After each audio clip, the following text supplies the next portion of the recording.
Vas-y, bismillah. Le sujet d'aujourd'hui, les frères, la sincérité, autrement dit, el-ikhlas. Introduction, petite question introductive pour nous baigner dans le sujet. Alors qu'on lit le même livre, les frères, alors qu'on lit le même livre saint que les compagnons, on lit le même Coran que eux, radiyallahu anhum, pourquoi est-ce que nous, on n'arrive pas à être comme eux?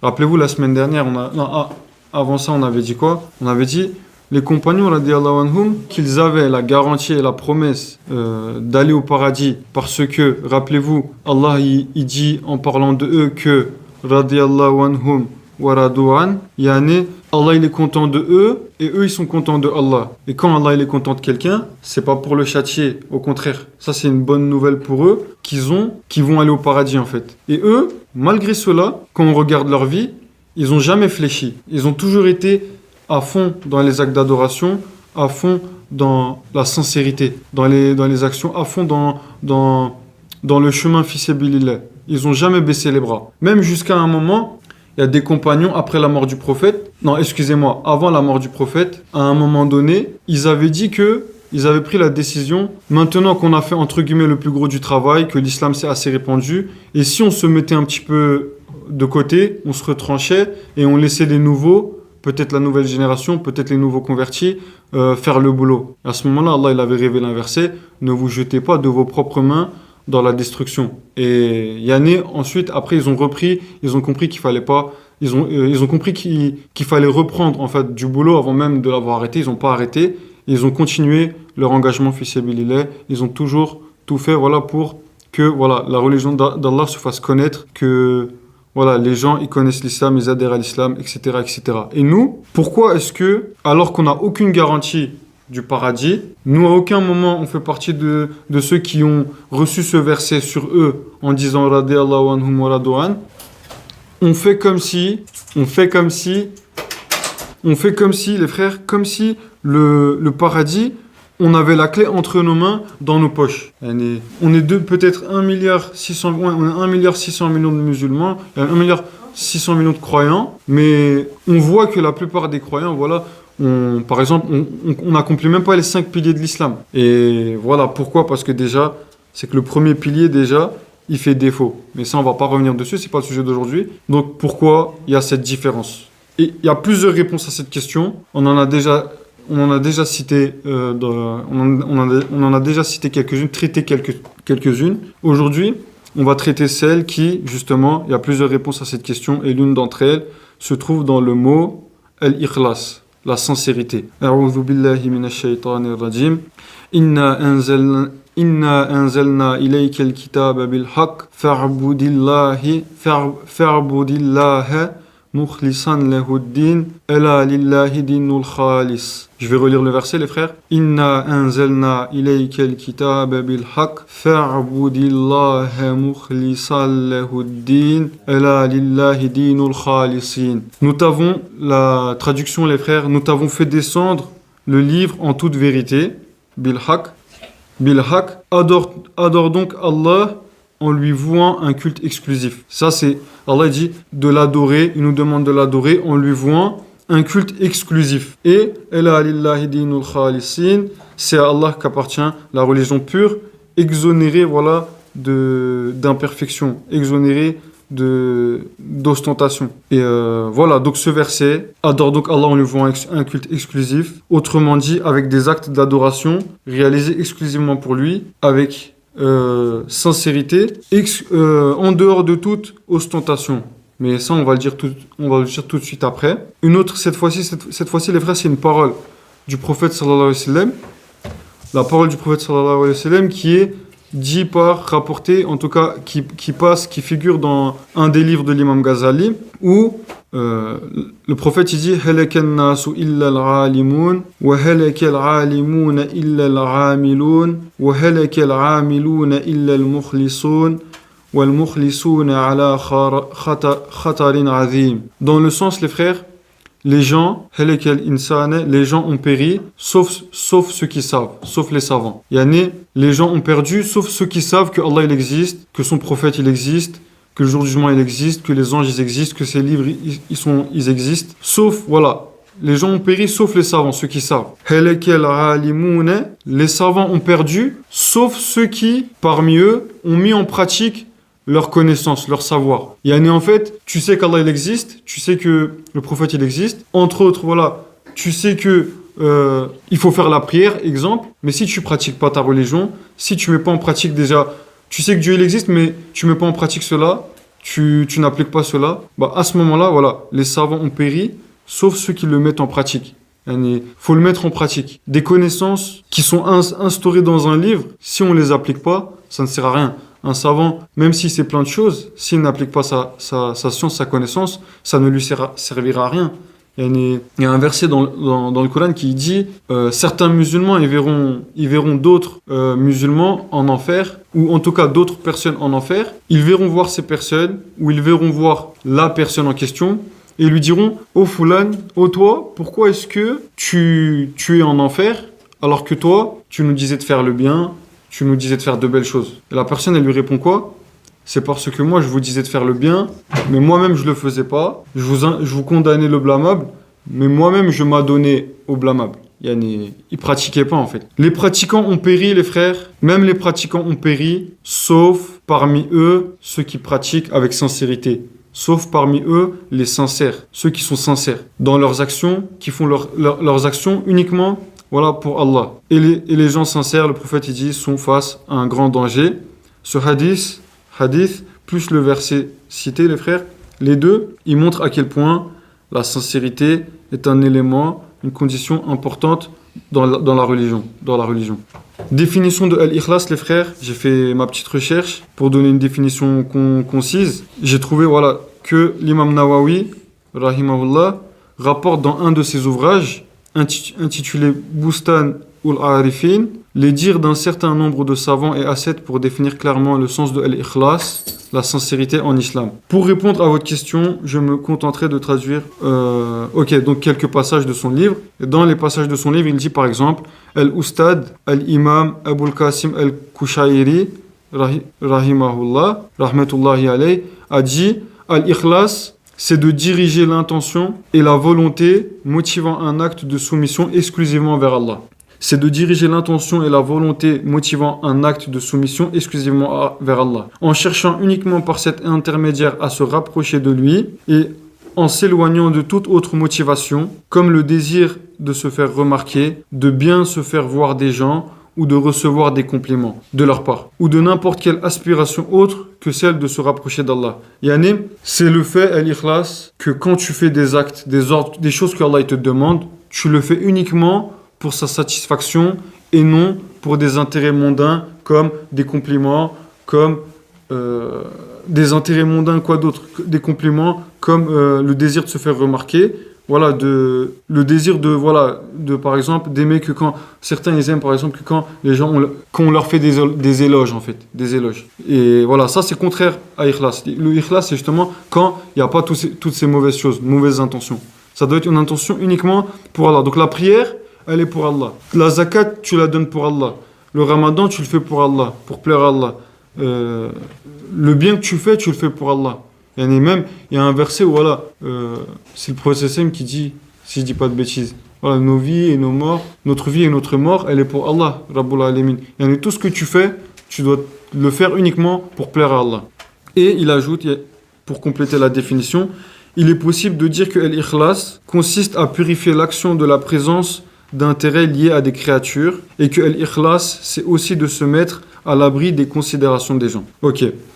En effet, les frères, les actes ne valent que par les intentions. Les actes ne valent que par les intentions. D'après Omar ibn al-Khattab, radiallahu anhu, le prophète sallallahu alayhi wa sallam a dit les actions n'ont lieu que par les intentions et la personne obtient ce qu'elle a eu comme intention. Celui qui a accompli la hijra vers Allah et son prophète et son messager, alors la hijra, elle est vers Allah et son messager. Et celui dont la hijra est pour obtenir quelque chose de la vie d'ici-bas ou pour se marier avec une femme, alors sa hijra est vers ce pourquoi il l'a faite. Et ton intention quand tu vas faire là, par exemple là c'est l'exemple de la hijra, si elle est pour Allah, ta hijra elle sera comptabilisée. Mais si elle est pour un intérêt mondain comme vouloir se marier avec une personne d'autres contrées, etc., là ta hijra elle n'est pas acceptée.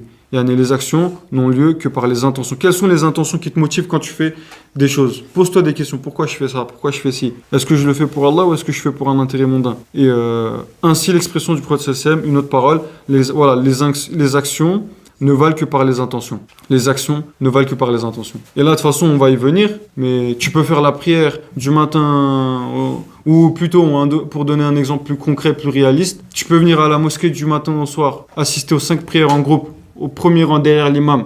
Tu peux même prendre le micro pour faire l'appel à la prière.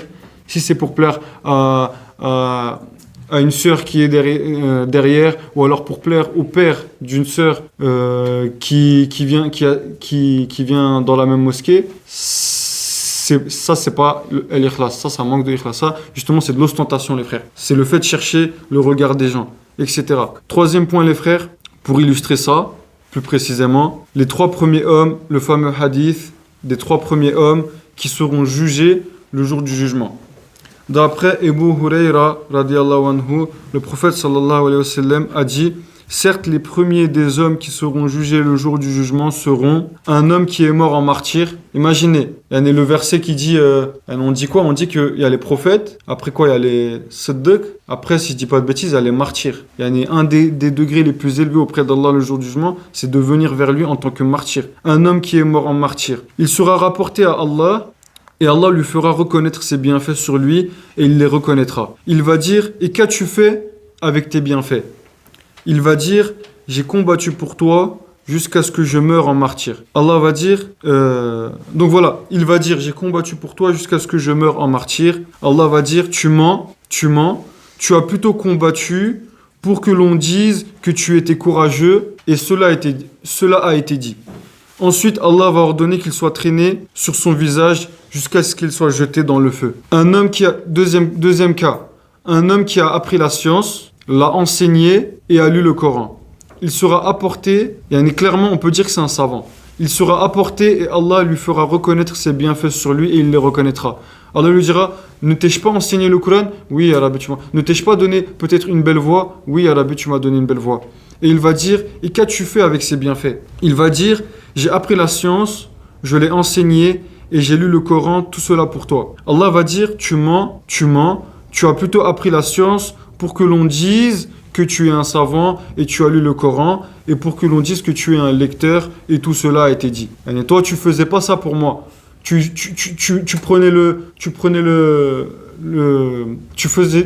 dirigeais la prière, tu récitais uniquement juste pour que derrière on dise: ah, mashallah, le frère il récite très bien le Coran, etc.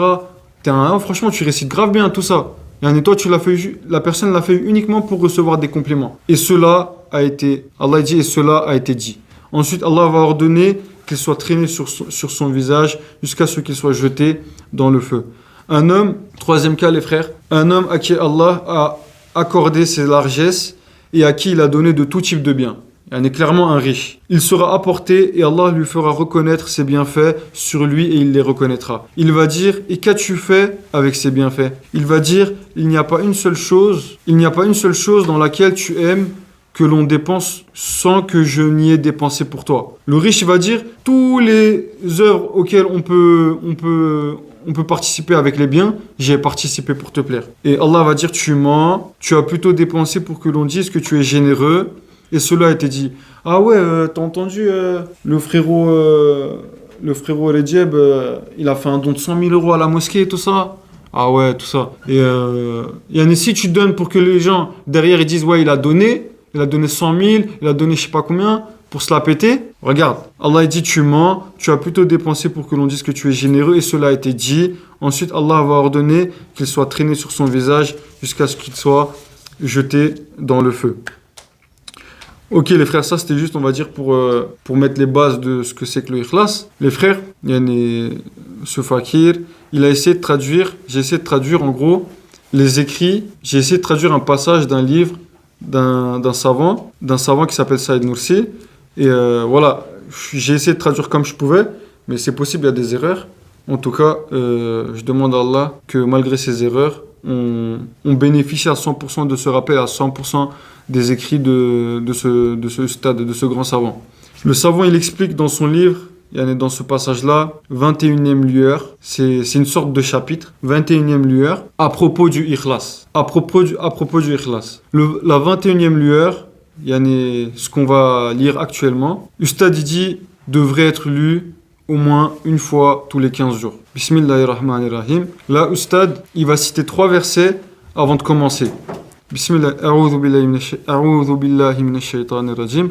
Wa la tanaza'u fatafshalu wa tadhhaba rihukum. Et ne vous disputez pas, sinon vous fléchirez et perdrez vos forces.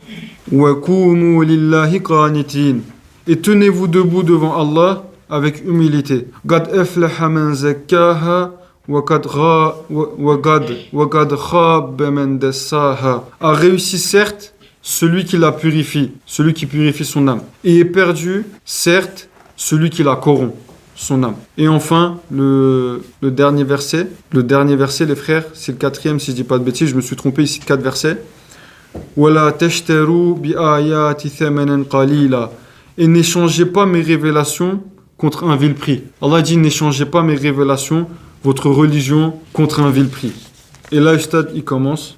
Ô mes frères en l'au-delà, et ô mes amis dans le service du Coran. Vous le savez et sachez-le, dans ce monde, un point de la plus haute importance, surtout spécialement relatif aux actes par rapport à l'au-delà, aux actes pour l'au-delà, une force des plus grandes, le plus valable des intercesseurs, le plus solide des points d'appui, le plus court des chemins de la vérité, la plus valable des invocations spirituelles, la plus miraculeuse des causes pour arriver à ses fins, l'une des vertus les plus hautes, l'une des servitudes des plus pures, c'est le ikhlas, c'est le fait d'avoir la sincérité. C'est l'ikhlas. Une force des plus grandes, les frères, la sincérité, les frères, c'est une force, en ce sens que, est-ce que certains se rappellent le récit du bûcheron, dans les temps anciens, un bûcheron qui habitait dans un village, dans une contrée, où les gens, au lieu d'adorer Allah, ils avaient pris pour habitude, pour divinité, un arbre auquel ils avaient pour croyance que lorsqu'ils attachaient des choses dans les branches de cet arbre allait exaucer leurs souhaits et allait leur accorder les vœux qu'ils ont fait, en attachant les objets qu'ils attachaient, quelconque objet. Et un jour, ce bûcheron, lui qui est en fait croyant, qui est musulman, il décide avec l'ikhlas, il dit, pour Allah, je vais partir, je vais couper cet arbre et je vais délivrer tous les gens de cette contrée, de cette fausse croyance et de ce péché manifeste, de ce grand péché qui est de donner des associés à Allah, qui est de commettre le shirk en fait, de faire du shirk. Il prend sa hache, les frères, il se dirige vers l'arbre en question, l'arbre entre guillemets que eux ils vénèrent, l'arbre vénéré, et là, Iblis, voyant cette personne, il décide, lui qui à tout moyen veut empêcher que cela se produise, parce que cela, ça sera à l'encontre de ses intérêts. Iblis qui est, rappelez-vous, Allah il dit « Inna shaytan lakum aduun, fattakhidhuhu aduwa » Shaytan, c'est ouvertement votre ennemi, prenez-le comme votre ennemi. Il veut faire de vous des gens de la fournaise, il veut vous emmener en enfer avec lui. Et Iblis, il prend une apparence humaine, et il accoste la personne. Il lui dit « Oh Foulen, où est-ce que tu vas ? Dis-moi où vas-tu ?» Le bûcheron il dit « Je vais en direction de l'arbre que ces personnes-là vénèrent pour le couper, pour plaire à Allah, pour faire une œuvre qui plaira à Allah. » Et là, Iblis, il lui dit, bien sûr, lui, il sait pas que c'est Iblis, il lui dit « Attends, regardez comment Iblis, il est malin. » Il lui dit « Attends, moi, je te propose quelque chose. Là, actuellement, que tu coupes que tu coupes cet arbre ne changera rien à la situation des villageois. Parce que, regarde, autour de ce village, il y a telle forêt qui fait que, même si toi tu coupais cet arbre-ci, les gens prendraient pour idole, ils vénéreraient d'autres arbres qui sont dans la forêt, à côté. Mais, moi ce que je te propose, si tu me laisses faire, écoute-moi, je te donne tous les jours, tous les matins, qu'est-ce que t'en dis ? Je te donne tous les matins un caisson d'or, je te donne tous les matins un caisson d'or sous ta couette, sous ton lit, et tu laisses tomber cette idée qui, de toute façon, même si toi tu coupais cet arbre-là, cela ne changerait en rien leur croyance et ils continueraient à faire ce qu'il faisait avec un autre arbre en fait. La personne elle réfléchit, elle pèse le pour et le contre, elle dit ah ouais c'est vrai c'est pas con. Au final en réalité voilà je vais pas gagner grand chose.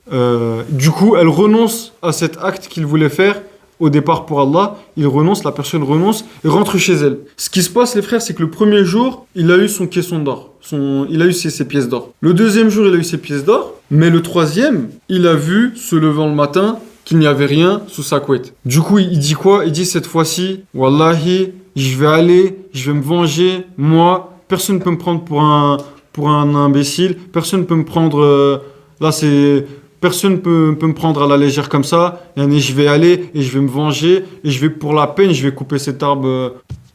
Je vais couper cet arbre tout de suite, etc. Je vais aller couper cet arbre. Il reprend la même hache, il part en direction de l'arbre. Et un détail que j'avais oublié de vous donner, c'est qu'avant de faire ce dialogue, la personne et le bûcheron, ils ont eu un tête-à-tête, un face-à-face. Et le bûcheron, il avait maîtrisé, par la bihawlillahi rabbil alamin, par la force d'Allah, il avait maîtrisé Shaitan. Mais la seconde fois, avec la colère, l'énervement, la rage, il part, il recroise Iblis, il recroise Shaitan.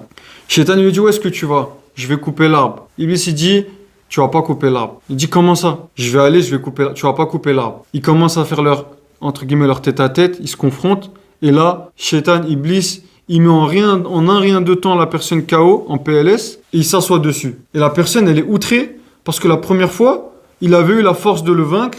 Et la seconde, voilà que Shaitan prend le dessus sur lui. Et là, Shaitan, il lui dit, tu veux que je t'explique pourquoi la première fois tu as réussi à me mettre KO, à me vaincre, alors que cette fois, c'est moi qui ai pris le dessus sur toi, alors que cette fois, c'est moi qui suis assis sur toi. La première fois, ton intention, elle était véridique. Yani, tu avais al-ikhlas, tu faisais ça pour Allah. Et quand quelqu'un fait quelque chose pour Allah, Allah lui facilite, il lui donne la force. Mais cette fois-ci, tu l'as pas fait pour Allah.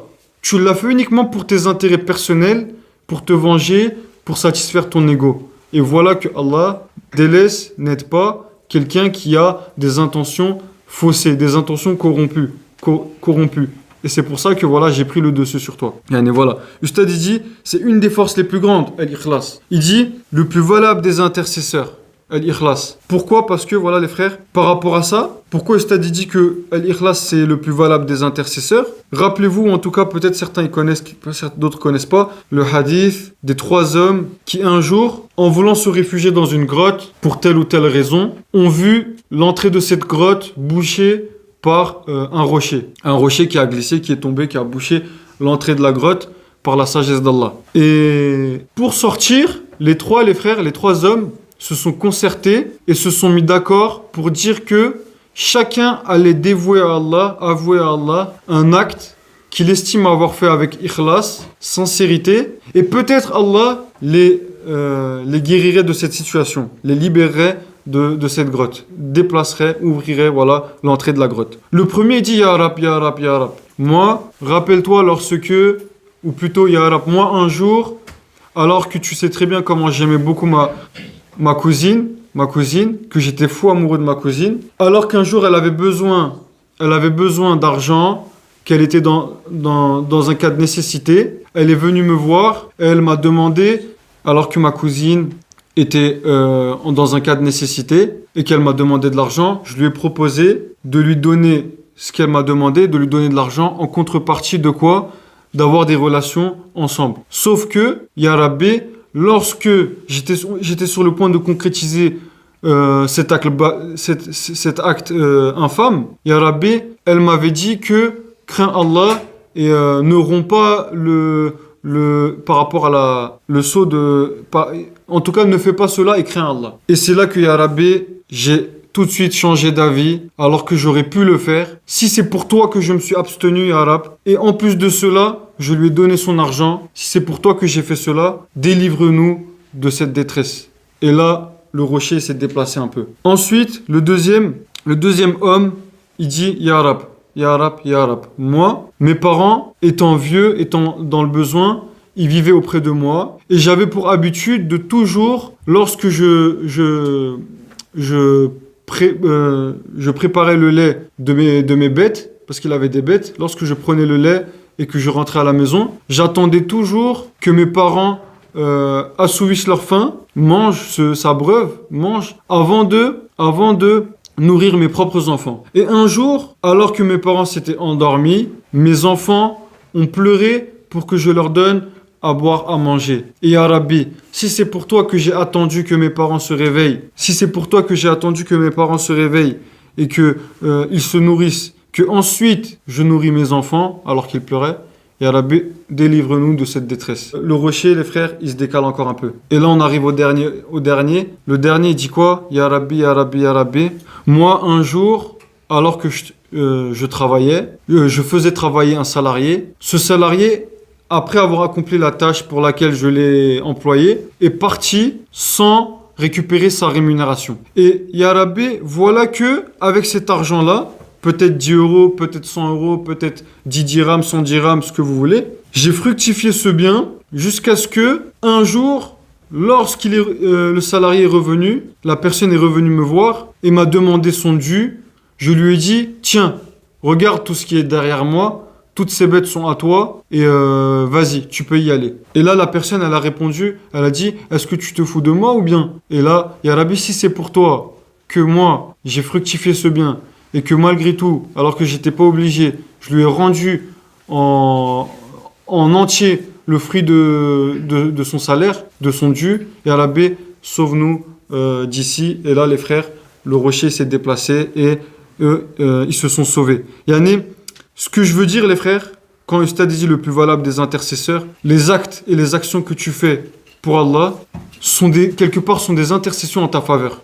Sont des intercessions en ta faveur. Ensuite, les frères, Ustad dit le plus solide des points d'appui. Le ikhlas, c'est le plus solide des points d'appui. Ça veut dire quoi, les frères? Dans le sens où, voilà, par exemple, je sais pas, si deux personnes, les frères, se bagarrent, se disputent, celui qui sera le plus fort entre eux deux, ça sera celui qui, voilà, entre guillemets, on dit quoi? On dit, ouais, il a le bras long. Dans le sens où il est bien entouré, dans le sens où il a des connaissances sur qui il place sa confiance pour agir. L'un va appeler son grand frère, l'autre il va appeler son grand frère, ensuite l'autre va appeler peut-être son équipe, on va dire, l'autre il va appeler son équipe, etc. Et chacun s'appuie sur voilà, des éléments, des choses, chacun il place sa confiance sur des choses. Et Ustad il dit le plus solide des points d'appui justement, des choses sur lesquelles tu peux t'appuyer, c'est l'ikhlas. Pourquoi? Voilà, pourquoi? Parce que tu t'appuies pas sur un homme ou sur une équipe ou sur ceci ou cela, mais tu t'appuies sur Allah, Rabbul Alamin, tout-puissant, qui voilà. Allah il dit quoi dans le Coran? Dans la sourate Yasin, Kun fayakun. Allah dit soit et c'est. Il y a un créateur tout-puissant qui dit soit et c'est. Et en réalité, il n'a même pas besoin de dire soit et c'est, mais c'est juste pour qu'on comprenne. Rappelez-vous, voilà, le prophète Ibrahim, pour illustrer un peu plus ce point-là. Le prophète Ibrahim, lorsque Nemrod a décidé de le brûler vif dans un bûcher d'une grandeur qui n'a jamais été précédée. Ibrahim, il est placé au milieu du bûcher. Nemrod, il ordonne à ses gardes d'enclencher la catapulte sur laquelle il y avait une boule de feu. La boule de feu, elle atterrit sur le bûcher où se trouve Ibrahim alayhi salam. Et regardez, et voilà que, alors que Allah, il a dit à Jibril alayhi salam, l'ange Jibril, cours et propose ton aide à Ibrahim, et que Jibril est venu pour aider, pour sauver Ibrahim, et qu'il lui a dit, Ya Ibrahim, demande-moi de l'aide, je suis Jibril, demande-moi de l'aide, c'est Allah qui m'envoie pour t'aider, et je t'aiderai, je te sauverai. Regardez Ibrahim, il dit quoi alayhi salam? Il dit quoi? Il dit, Hasbunallahu wa ni'mal wakil. Allah me suffit comme garant. Imaginez, il est au milieu des flammes, il y a l'ange Jibril qu'Allah il envoie pour le sauver, et malgré ça, Allah dit non, moi je m'appuie ni sur toi, ni sur rien, je m'appuie uniquement sur qui? Sur Allah. Hasbunallahu wa ni'mal wakil, Allah me suffit comme garant, me suffit comme appui. C'est ça les frères. Une des sagesses, des conséquences d'avoir la sincérité. Et Ustad il continue, il dit puisque dans le ikhlas, il y a de nombreuses lumières, de nombreux bienfaits, comme les qualités qui ont été citées, et qu'il y a, voilà, dans cela de nombreuses des forces. Et puisque dans cette époque effarante, nous faisons face à de terrifiants ennemis, de violents encerclements, face à des innovations et des égarements qui nous attaquent, et dans cela, alors que nous sommes éminemment peu, faibles, pauvres et impuissants, et qu'une éminemment lourde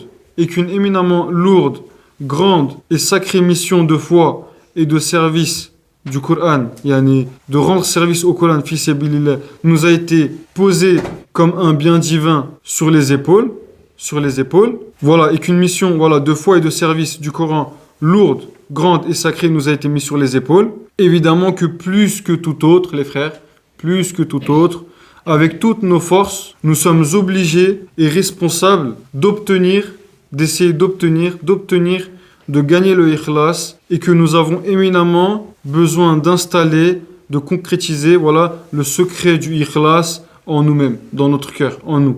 Sinon, ce que nous avons gagné jusqu'à aujourd'hui dans le service du Coran, fi sabilillah, sera perdu, ne perdurera pas, et aussi nous serions, voilà, sévèrement responsables. أعوذ بالله من الشيطان الرجيم ولا تشتروا بآياتي ثمنا قليلا. Et là il cite un verset, et n'échangez pas, on l'a déjà dit au départ, et n'échangez pas mes révélations contre un vil prix. N'échangez pas mes révélations contre un vil prix. Yani, ne troquez pas votre religion, votre livre pour des intérêts mondains. Ustad il dit être l'objet de l'interdiction divine qu'il y a dans ce verset. En brisant le ikhlas, en brisant son ikhlas, sa sincérité, pour certains bas sentiments et petits intérêts mondains, sans aucun sens, inutiles, nuisibles, douloureux, en essayant, voilà, de plaire, qui sont, voilà, lourds pour l'âme. Il y a des intérêts, des choses futiles, lourds pour l'âme et ostentatoires. En faisant cela, si on faisait cela, nous aurions d'un côté violer les droits de tous les frères dans ce service. Parce que toi, si tu brises ta sincérité, imaginez dans cette mosquée où il y a des enseignants qui donnent cours, fils sabilillah, qui donnent des cours, voilà. T'as l'imam, t'as celui qui fait l'appel à la prière. S'il y en a un qui a son ikhlas brisé, ça va affecter tous les autres frères, inconsciemment, indirectement. Directement, ça va affecter tous les autres frères. Et d'un autre côté, attaquer, voilà, et manquer de respect envers, voilà, le service du Coran, le service de, voilà, d'être dans le sentier d'Allah, fi sabilillah. Et encore au-delà, manquer de respect envers les vérités, yani, envers la grandeur des vérités de la foi, des vérités de, voilà, l'existence d'Allah. Ça va manquer un respect, ça va causer un manque de respect en fait. Nous aurions en ce sens causé un manque de respect vis-à-vis de cela, des vérités de la foi qui sont sacrées. Et là, le Ustad dit, oh mes frères, un important et grand travail, ce travail-là qui est de servir le Coran, de bien, rencontre beaucoup d'obstacles néfastes. Beaucoup d'obstacles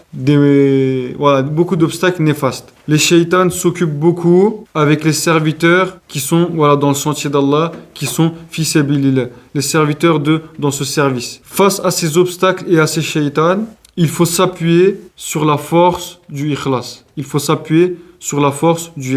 Des causes qui peuvent briser le ikhlas, il faut se retenir comme on se retient, Ustad dit, des choses qui peuvent briser le ikhlas, il faut se retenir comme l'on se tient d'un serpent ou d'un scorpion. Le prophète alayhi salam en disant Inna nafsa la ammaratum bis-su' illa ma rahima rabbi. L'âme est certes très incitatrice au mal. Certes, l'âme commande le mal à l'homme, sauf celles, les âmes, au-dessus desquelles mon Seigneur se manifeste avec son nom de très miséricordieux. Ainsi, il ne peut être fait confiance à l'âme instigatrice au mal, au nefs instigatrice au mal, que l'ego et l'âme instigatrice au mal, c'est-à-dire que l'ego et l'âme instigatrice au mal ne vous trompent point, que les règles suivantes vous servent de guide pour gagner le ikhlas, le préserver et repousser les obstacles.